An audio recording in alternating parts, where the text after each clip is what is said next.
నెలకి 50,000 నుండి 60,000 ఆదాయం రన్ టైలర్ యాప్లో ఆర్డర్ కంప్లీట్ చేసి పేమెంట్ పొందండి. Welcome to iDream media. So జనరల్గా డయాబెటీస్ చాలా మందిని ఇబ్బంది పెడుతూ ఉన్న ప్రాబ్లము. ఎన్ని మందులు వాడినా ఎలాంటి డైట్ తీసుకున్నా కానీ కంట్రోల్లో ఉంటుంది, పూర్తి స్థాయిలో తగ్గట్లేదని చెప్తూ ఉంటారు. అయితే ఆయుర్వేదంలో వీటికి చాలా చక్కటి పరిష్కారం ఉంది, తగ్గించుకోవచ్చు, రివర్స్ చేసుకోవచ్చు. ఇక అయితే ఇప్పుడు మనం హెచ్బిఏవన్సి పోస్ట్ బ్లడ్ షుగర్ లెవెల్స్ కరెక్ట్గా ఉన్నా కానీ ఫాస్టింగ్ బ్లడ్ షుగర్ అనేది అసలు చాలా మందిలో ఎక్కువగా ఉంటుంది. ఎంత ట్రై చేసినా ఇది తగ్గదు. ఆయుర్వేద పరంగా అది అసలు దీన్ని ఏమంటారు, ఎందుకు ఎక్కువగా ఉంటుంది, ఎలా కరెక్ట్ చేసుకోవచ్చు, పూర్తి వివరాలు తెలుసుకుందాం. మనతో పాటు ఉన్నారు ప్రముఖ ఆయుర్వేద వైద్య నిపుణులు ప్రొఫెసర్ డాక్టర్ టి వేణుగోపాలరావు గారు from Ojas ayurvedic centre, Chikkadpally. Doctor గారు నమస్తే. ధన్వంతరియనమ్మా, నమస్కారం. డాక్టర్ గారు, అంటే డయాబెటీస్ అనేది అంత పూర్వమే ఉందా ఆయుర్వేదంలో చెప్పడానికి? మీకు ఒక విషయం చెప్తే ఆశ్చర్యపోతారమ్మా.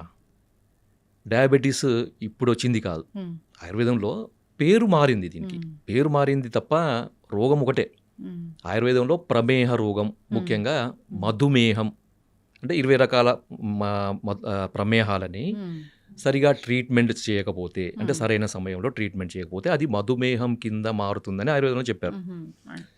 సో మనకి చరిత్రలో, మనకి పురాణాలలో కనుక చూస్తే ఒక రకంగా, అంటే ఇది ఒక వర్షన్ ఉంది, అది నిజమా కాదా నాకు కూడా తెలియదు.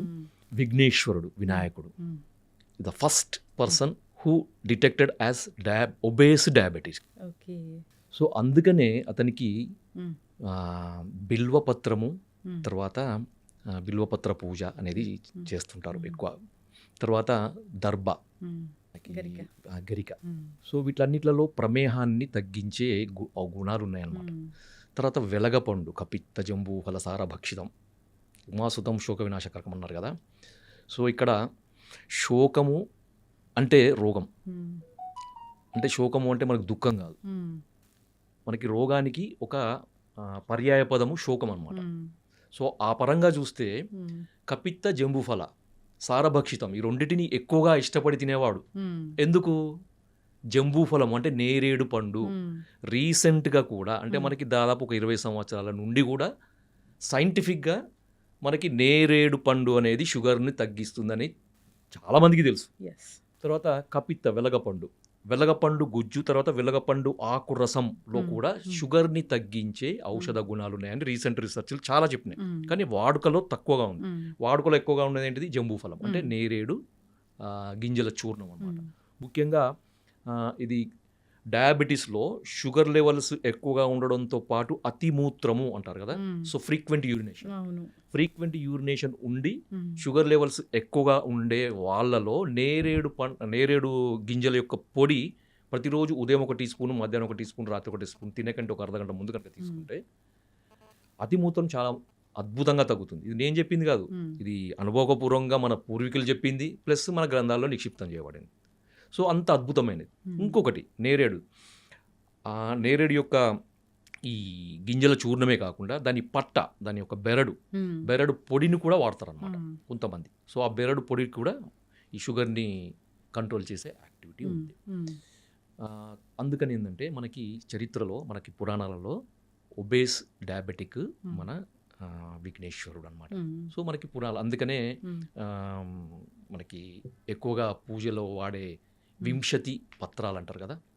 వింశతి పత్రాలు, మనకి వింశతి పత్ర పూజ మనకు వినాయక చవితి నాడు మనం చేస్తుంటాం. దాంట్లో అర్జున పత్రము, దతుర పత్రము, బిల్వ పత్రము, తర్వాత అర్కపత్రం అని, నిర్గుండి, వేప, ఇలాంటివన్నీ కూడా మనకు చెప్పారనమాట. సో ఇది పెద్ద టాపిక్, దానికి ఒక్కొక్క దానికి ఒక్కొక్క ఇంపార్టెన్స్, అది మనం తర్వాత చెప్పుకోవచ్చు. మనం ఎక్కువగా ఇప్పుడు చూడాల్సింది ఏంటంటే, మీరు అడిగారు కదా ఫాస్టింగ్ బ్లడ్ షుగర్ లెవెల్స్ ఎక్కువ ఉన్న వాళ్ళలో ఏం చేయాలి మరి కదా. సో అలోపతి పరంగా చూస్తే దీనికి రకరకాల కారణాలు వాళ్ళు చెప్తారు. ఎందుకంటే రాత్రిపూట ఎక్కువగా కార్బోహైడ్రేట్స్ ఎక్కువగా ఉండే ఆహార పదార్థాలు తీసుకోవడము, లేదంటే డాన్ ఫినామినా, తర్వాత సోమ్గాయ్ ఫినామినా అని 2 రకాలు చెప్పారు. అది డీటెయిల్గా నేను పోను వాటికి. కానీ ఆయుర్వేద పరంగా ఏం చెప్పారంటే, ఒక రకమైన అజీర్ణము దీనికి కారణము అని ఆయుర్వేదంలో చెప్పారనమాట, ఫాస్టింగ్ బ్లడ్ షుగర్ లెవెల్ పెరగడానికి. ఓకే, మనకి ఆయుర్వేదంలో 4 రకాల అజీర్ణాలు చెప్పారు. అంటే డైజెషన్, అంటే మెటబాలిజంకి సంబంధించిన వ్యాధులని అజీర్ణ వ్యాధులు అంటారనమాట. సో దాంట్లో ఆమాజీర్ణము, విదగ్ధాజీర్ణము, విష్టబ్దాజీర్ణము, రసశేషాజీర్ణము అని చెప్పారనమాట. సో ఆమాజీర్ణం అనేది కఫ వ్యాధులకు, విదగ్ధాజీర్ణం అనేది పిత్త వ్యాధులకు, విష్టబ్దాజీర్ణం అనేది వాత వ్యాధులకి మూల కారణంగా ఉంటుంది. సో 4వది రసశేష అజీర్ణం అనమాట. ఈ రసశేష అజీర్ణం అనేది ఫాస్టింగ్ బ్లడ్ షుగర్ లెవెల్స్ పెరగడానికి ఒక రకమైన కారణం. సో ఇది ఆయుర్వేద గ్రంథాల్లో చెప్పినప్పటికీ అది ఒక అంటే పూర్తిగా దాన్ని వివరంగా చెప్పలేదన్నమాట. ఒక సంక్షిప్తంగా చెప్పారు. దాన్ని డీకోడ్ చేయాల్సిన అవసరం ఉంటుంది. సో మా ఎక్స్పీరియన్స్లో మా ఒక టీమ్ ఆఫ్ ఆయుర్వేదిక్ డాక్టర్స్, ఒక సీనియర్ డాక్టర్స్ దీన్ని డీకోడ్ చేసినప్పుడు మనకు అర్థమైందనమాట. సో వేల మంది, దాదాపు రోజుకి ఒక 100 నుంచి 150 మంది డయాబెటిక్ పేషెంట్ని చూసే ఆయుర్వేద వైద్యులు ఉన్నారు మా టీంలో. సో వాళ్ళందరి యొక్క అనుభవంతో, ఏండ్ల తరబడి ఉన్న అనుభవంతో, వాళ్ళకున్న హిస్టరీని మనం పూర్తిగా దాన్ని మనము అనలైజ్ చేసినప్పుడు అర్థమైంది ఏంటంటే వాళ్ళందరిలో కామన్గా కనబడే, అంటే ఫాస్టింగ్ బ్లడ్ షుగర్ లెవెల్స్ ఎక్కువగా ఉండే పేషెంట్స్లో కామన్గా కనబడే ఒక ప్రాబ్లము అజీర్ణం. దాంట్లో ఒకటి రసశేషాజీర్ణం. సో ఈ రసశేషాజీర్ణాన్ని కరెక్షన్ చేసినప్పుడు మనము ఫాస్టింగ్ బ్లడ్ షుగర్ లెవెల్స్కి అడిషనల్గా షుగర్ను తగ్గించాల్సిన మందులు వాడే అవసరం లేకుండానే కేవలం మనకి ఇండైరెక్ట్గా ఈ అజీర్ణం తగ్గిస్తే ఆటోమేటిక్గా తగ్గిపోతుంది. సో ఇది ఆయుర్వేదంలో ఉన్న ఒక అద్భుతమైన విశేషం అన్నమాట. ఎస్. సో మనకి రసశేషాజీర్ణం అనేది ఫాస్టింగ్ బ్లడ్ షుగర్ లెవెల్స్ పెరగడానికి నార్మల్గా ఎంత మందులు వాడినా కానీ, ఎంత ప్రయత్నాలు చేసినా కానీ, అది ఆహారం ద్వారా కానీ, మందుల ద్వారా కానీ, ఎక్సర్సైజ్ ద్వారా కానీ ఎన్ని ప్రయత్నాలు చేసినా కానీ తగ్గదు. డాక్టర్లకే ఇంకా విసుగెత్తుతుంది అనమాట. ఏం చేయాలో అర్థం కాదు. చాలామంది నేను చూశాను. సో వాళ్ళ దగ్గర నుంచి ఎటువంటి రెస్పాన్స్ రాక ఆయుర్వేదానికి వచ్చే పేషెంట్స్ చాలామంది ఉంటారు. సార్ మాకు అంతా బాగానే ఉంది, మేము మందులు వాడుతున్నాం, పోస్ట్ లంచ్ బాగానే ఉంది, ఇంకా అన్ని బాగానే ఉంటాయి, కానీ ఫాస్టింగ్ బ్లడ్ షుగర్స్ తగ్గకపోవడం వల్ల మాకు దాని యొక్క దుష్ప్రభావాలు కనబడుతున్నాయి సార్. కొంతమందికి 160, 170 వరకు ఉంటాయి.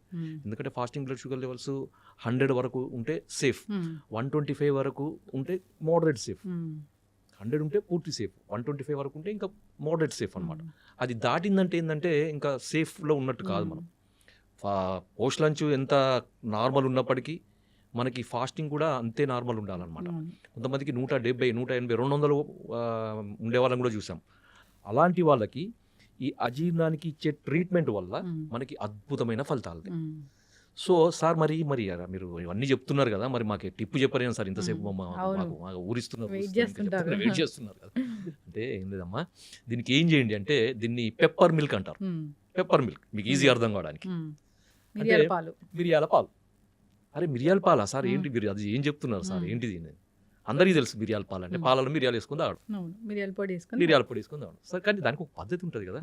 మామూలుగా ఏదో దగ్గు వచ్చింది, జలుబు వచ్చింది, మిరియాలలో వేసుకుంటా, అది కాదు. మీరు ఏం చేయాలంటే ముందుగా మార్కెట్ నుంచి మిరియాలు తీసుకురండి. ఎందుకంటే దాన్ని మిరియాలని శుద్ధి చేయాలి. శుద్ధి చేయకుండా మందులకు వాడుకోవద్దు. మీరు వంటలలో వాడుకొని మీ ఇష్టం, పర్వాలేదు. కానీ మందులకు వాడేటప్పుడు, అంటే దీని కొరకు వాడుకునేటప్పుడు శుద్ధి చేయాలన్నమాట. శుద్ధి ఎందుకంటే 2 రకాల కారణాలు. ఒకటేమో దాంట్లో అడల్ట్రేషన్స్, మిరియాలలో మనకి ఈ పుప్పొడి గింజలు కూడా కలుపుతారు అనమాట. సో వాటిని తీసేయడానికి. రెండవది ఆ మిరియాలలో ఉండే తీక్ష్ణత్వం అంటారు అన్నమాట. అది దాంట్లో ఒక ఎనర్జీ, హై ఎనర్జీని మనకి నార్మలైజ్ చేయడానికి. కొంతమందికి విదాహి అంటే మంట అదే అంత వస్తుంది కదా, అదంతా నార్మలైజ్ చేయడానికి. దీనికి ఏం చేయాలంటే మార్కెట్ నుంచి తీసుకొచ్చిన మిరియాలను మంచిగా చెరిగి దాంట్లో పొట్టు అదంతా తీసేసి పల్లుచట్టి మజ్జిగ, 1 లీటర్ మజ్జిగ తీసుకొని దాంట్లో ఒక 1/2 కేజీ, మనం మార్కెట్ తీసుకుంటే 1/2 కేజీ అంతా 1 లీటర్ మజ్జిగలో ఈ 1/2 కేజీ మిరియాలను వేసి రాత్రంతా ఉంచాలి. ఉదయం లేచేసరికి ఏమవుతుందంటే మనకి ఆ చచ్చులు కానీ, తర్వాత నాపాలు కానీ, అవన్నీ కూడా మనకి పైకి తేలుతాయి అన్నమాట. సో మంచి పుష్టికరమైనవి, తర్వాత ఔషధ గుణాలు అన్నీ కూడా కిందికి బాటంలో సెటిల్ అవుతాయి. మీరు వాటన్నిటిని మొత్తం పైనుంచి తీసేసి ఆ మజ్జిగను కూడా తీసేసి ఆ కింద ఉన్న మిరియాలను మంచిగా తీసి వాటిని వేడి నీళ్ళలో కడగండి. కొంచెం గోరువెచ్చని, మరీ వేడి కాదు, కొంచెం గోరువెచ్చని నీళ్ళలో కడిగేసి ఏం చేయండి అంటే ఆరబెట్టాలన్నమాట. పూర్తిగా దాంట్లో ఉండే మాయిశ్చర్ అంతా పోయే వరకు ఆరబెట్టేసి కంటైనర్లో వేసుకోండి. వేసుకొని ప్రతిరోజు కూడా 1 కప్పు ఆవు పాలు, తర్వాత 1 కప్పు నీళ్లు, లేదు అంటే 1 అరకప్పు పాలు, తర్వాత 1 అరకప్పు నీళ్లు, దాంట్లో 1 పావు టీ స్పూను మిరియాలను ఇప్పుడు మనం చేసుకున్నాం, శుద్ధి చేసుకున్నాయి, దాన్ని నలగొట్టాలన్నమాట. పూర్తిగా పొడి చేయొద్దు, మిక్సీలో వేసి తొందరగా కావాలని దాన్ని పొడి చేయొద్దు అనమాట. జస్ట్ మనం జస్ట్ ద- క్రష్ దంచే చేయాలి అంతే. అంటే బురుయిజ్ అంటారు కదా, దంచేసి మ్మ్. ఆ పాలల్లో వేసి మ్మ్. మనం ఎంతైతే నీళ్లు పోసినామో అంటే మ్మ్. అది హాఫ్ కప్ కానీ 1 కప్ కానీ మ్మ్. పూర్తిగా ఎగిరిపోయే వరకు మ్మ్. పాలు మాత్రమే మిగిలే వరకు మ్మ్. ఓకే, దాన్ని మరిగిచ్చేసి వడపోసుకోండి. వడపోసుకొని గోరువెచ్చగా ఉండేటప్పుడు లేదంటే మనం తాగగలిగేంత వేడి ఉన్నప్పుడు తాగండి. ఇది ఎప్పుడు చేయాలంటే ప్రతిరోజు ఉదయం మ్మ్. ఎంటీ స్టమక్లో చేయాలి. మ్మ్. సో కొంతమందిని నేను చూసాను, అంటే నాకు ఫీడ్బ్యాక్స్ వచ్చినాయి, అవును. మీకు తర్వాత రిపోర్ట్స్ కూడా చూపిస్తాను. ఆబ్వియస్లీ చెప్తారు కదా. సో 3 రోజులలోనే, అంటే కొంతమంది సంవత్సరాల తరబడి మ్మ్. ప్రయత్నాలు చేసిన తగ్గని ఫాస్టింగ్ బ్లడ్ షుగర్ 3 డేస్లోనే తగ్గిపోయిందని నాకు ఫోన్లో వచ్చినాయి, రిపోర్ట్స్ కూడా పంపించాను. నేనే ఆశ్చర్యపోయాను. సో ఇంత అది ఉంటుందా అని. కొంతమందికి వారం రోజులు, కొంతమంది 10 రోజులు. అంటే మ్మ్. ఈ అలోపతి మెడిసిన్స్ కంటే ఫాస్ట్గా కూడా మనకి ఫాస్టింగ్ బ్లడ్ షుగర్ లెవెల్స్ తగ్గుతాయి. మ్మ్. అంటే ఇంకొకటి ఏంటంటే అందరు అడుగుతారు, సార్ మరి ఇది తీసుకున్నప్పుడు అలోపతి మెడిసిన్ బంద్ చేయాలా? మ్మ్. లేదు, వాడాల్సింది. అది వాడుకుంటూ మ్మ్. అది వాడినా కానీ తగ్గని పరిస్థితులు ఉన్నప్పుడు మాత్రమే ఇది అడిషనల్గా వాడండి. ఎస్. కానీ పూర్తిగా అది మానేసి మ్మ్. వాడకూడదు. బాగా చెప్పారు డాక్టర్ గారు. చాలామంది అయితే అవి మానేయండి ఇవి వాడండి అంటారు. అవి మానేయండి అలోపతి మందులు మానేయండి అనగానే సో కాంప్లికేషన్స్ వచ్చి ఇబ్బంది పడిన సందర్భాలు మనం చాలా ఎన్నో ఉంటాయి. చూసాం. అది అంటే ఒక డేంజర్ పరిస్థితి. చక్కటి ఎందుకంటే మనకి information. ఇప్పుడు చూడండి, సింపుల్, ఇప్పుడు ఒక మనకి స్టేటస్, మనకి బాడీలో ఒక సమతుల్యత అనేది మందుల వల్ల ఇట్లా మెయింటైన్ అయింది. మ్మ్. ఒక 3 పిల్లర్స్ ఉన్నాయి అనుకోండి, 3 మెడిసిన్స్ మీద సపోర్ట్ మీద ఉంది మనది. సో ఆ 3 మెడిసిన్స్ ఒకటిసారి తీస్తే ఏమవుతుంది? అవును. ఒకటిసారి కొలాప్స్ అవుతుంది. మ్మ్. దానికి ఏంటంటే మనకి ఒక మెడిసిన్ తీసేయండి, మనకు ఆయుర్వేదిక్ మెడిసిన్ సపోర్ట్ ఇవ్వండి. మ్మ్. స్లోగా ఆయుర్వేదిక్ మెడిసిన్ సపోర్ట్ స్ట్రాంగ్ అయ్యే వరకు అలోపతి మెడిసిన్ ఉంచండి, తర్వాత దాన్ని తీసేయండి. అవును. సో దాని తర్వాత ఇంకొక మెడిసిన్ అవి తీయండి. వైద్యులు చెప్తా ఉంటారు. అట్లా సో ఇలాంటి ఒక్కొక్క tips medicines- ఏముంది ఇది వాడుకోవచ్చు. వాడుకోవచ్చు. మ్మ్. దీనివల్ల ఎటువంటి నష్టం లేదు. ఎందుకంటే ఇది పనిచేసే విధానం, అది పనిచేసే విధానం రెండు కూడా మ్మ్. డిఫరెంట్గానే ఉంటాయి. అవును. కాబట్టి దీనికి దానికి ఎటువంటి కాంట్రాస్ట్ ఉండదు, ఇబ్బందులు ఉండవు. మ్మ్. ఖచ్చితంగా వాడుకోవచ్చు, ఏం ప్రాబ్లం ఉండదు. చాలా చక్కగా చెప్పారు డాక్టర్ గారు. అంటే ఇది ఎందుకు వస్తుంది అంటే రూట్ కాజ్ చాలా చక్కగా చెప్పారు. మరి దాన్ని కరెక్ట్ చేయాలంటే టిప్స్ ఉన్నాయి. సో అది ఫుడ్డే. ఇప్పుడు మిరియాల పాలు అంటే ఆ పాలను ఎట్లా తయారు చేసుకోవాలనేది కూడా చాలా చక్కగా చెప్పారు. ఆ మిరియాలు తెచ్చుకోవాలి, మజ్జిగలో నానబెట్టుకోవాలి. సో పైన తేలినంత తీసేయాలి, మజ్జిగను కూడా పడేయాలి, వీటిని పొడిలాగా చేయాలి. అప్పుడు వేడి నీళ్ళలో కడిగి పొడిలాగా చేసుకొని చేసి ఆరిన తర్వాత పూర్తిగా ఎండిన తర్వాత బాగా డ్రై అయ్యాక డ్రై అవ్వాలి, మ్మ్. లేదంటే ఫంగస్ వస్తుంది. అవును బాగా డ్రై చేసుకొని ఆ పొడి వాడుకుంటే వాడుకోవచ్చు. సరిపోతుంది. చాలా మంచి చక్కగా. సింపుల్. ఎందుకంటే మనకి రసశేషాజీర్ణాన్ని తగ్గించగలిగే ఔషధ విలువలు ఉన్నది మనకి ఈ మిరియాలు అనమాట. Yes. మిరియాల పాలు, మ్మ్. అది ఆయుర్వేద గ్రంథాల్లో ఉంది. పెప్పర్ మిల్క్ అంటారా? Pepper milk. సో దీన్ని ఇది ఎట్లా చెప్పారంటే ఇది రసధాతువుని మ్మ్. సరైన క్రమంలో సరిగ్గా మ్మ్. తయారయ్యేటట్టు చేస్తుంది అని ఆయుర్వేద గ్రంథాల్లో చెప్పారనమాట. మ్మ్. అంటే రసధాతువు అజీర్ణము అంటే మెటబాలిజం, రసధాతు యొక్క మెటబాలిజం మ్మ్. సరిగా కానప్పుడే అది ఫాస్టింగ్ బ్లడ్ షుగర్ పెరగడానికి కారణమవుతుంది. ఇది చాలా సైంటిఫిక్గా చాలా ఎక్స్ప్లెయిన్ చేయొచ్చు. ఇంకొకటి తర్వాత సార్ ఇంకా కొంచెం వీటికి అడిషనల్గా ఇంకేమైనా మెడిసిన్స్ ఉంటాయా? మ్మ్. ఇది కాకుండా ఇంకా ఉంటాయి అంటే మ్మ్. ఉంటాయి. సో దాంట్లో మనకి ఈ అజీర్ణానికి సంబంధించిన మందులు ఆయుర్వేదంలో చాలా ఉన్నాయి. మ్మ్. చాలా అంటే చాలా ఉన్నాయి. అదొక పెద్ద చాప్టరే మనకి ఆయుర్వేదంలో చాలా ఎక్స్ప్లెనేషన్ చెప్పినాడు. మ్మ్. ఎందుకంటే సకల రోగాలకి మూల కారణము అజీర్ణమే. మ్మ్. అశీతివాత రోగాలకి మ్మ్. విష్టబ్దాజీర్ణం అని చెప్పాం కదా. మ్మ్. సో వాత రోగాలకి విష్టబ్దాజీర్ణం. సో పిత్త రోగాలకి 40 రకాల పిత్త రోగాలకి విదగ్ధాజీర్ణము, 20 రకాల కఫ రోగాలకి మ్మ్. ఆమాజీర్ణము అని. సో ఇది అజీర్ణం అనేది పెద్ద చాప్టర్, దానికి Yes. రకరకాల మందులు ఉన్నాయి. మ్మ్. ఇప్పుడు మనకి రసశేషాజీర్ణం కానీ ఇతర రకాల అజీర్ణాలు కానీ మ్మ్. వాటికి ఒక అద్భుతమైన ఆయుర్వేదంలో మనకి బసవరాజ్యం అనే గ్రంథంలో ఒక మంచి మందు చెప్పారు. మ్మ్. సో దాని పేరు అజీర్ణ బల కాలానలం. మీరు మళ్ళీ చెప్తాను, మళ్ళీ గుర్తుపెట్టుకోండి, మీరు కావాలంటే మళ్ళీ రాసుకోవచ్చు. అజీర్ణ బల కాలానలం. సో ఇది మేము కొంతమంది పేషెంట్లకి అడిషనల్గా ఇచ్చి మంచి రిజల్ట్స్. అంటే మేము షుగర్ ఉన్నప్పుడు షుగర్ని తగ్గించే మందులు వాడం మేము మ్మ్. ఎక్కువగా. సో దానికి మూల కారణమైంది ఏ అజీర్ణం అనేది పనిచేస్తుంది అక్కడ, మ్మ్. ఆ పేషెంట్లో ఏ అజీర్ణం ఉంటుంది అనేది అనలైజ్ చేసి దానికి తగ్గట్టు ట్రీట్మెంట్ ఇస్తే ఆటోమేటిక్గా షుగర్ లెవెల్స్ తగ్గుతాయి. అవును. అడిషనల్ మందులు వాడాల్సిన అవసరం లేకుండా Yes. నార్మల్ ఉంటుంది అనమాట. సో ఇది కాన్సెప్ట్ అనమాట ఆయుర్వేదంలో.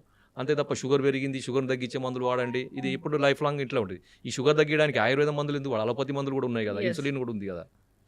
చక్కటి ఇన్ఫర్మేషన్ డాక్టర్ గారు. ఇబ్బంది పడుతున్న వాళ్ళు కాంటాక్ట్ చేయాలని కోరుకున్నామండి. సో అంతేకాదు దీన్ని వాడుకోవచ్చు. చాలా వెరీ సింపుల్. ఇది ఈ పెప్పర్ మిల్క్ తయారు చేసి తీసుకోవడం కూడా ప్రతిరోజు తీసుకున్నారు. డయాబెటీస్ ఉందా లేదా, ఫాస్టింగ్ బ్లడ్ షుగర్ పెరిగిందా అది కాదు, ఎట్లయినా మామూలుగా కూడా తీసుకోవచ్చు. Yes. మామూలుగా నాన్ డయాబెటిక్ వాళ్ళు కూడా తీసుకోవచ్చు. Yes. దీంట్లో ఏం ప్రాబ్లం లేదు. షుగర్ ఉన్న వాళ్ళే తీసుకోవాలని ఏం లేదు. అవును, ఇది జీర్ణానికి సంబంధించిన ఇష్యూని అంతే.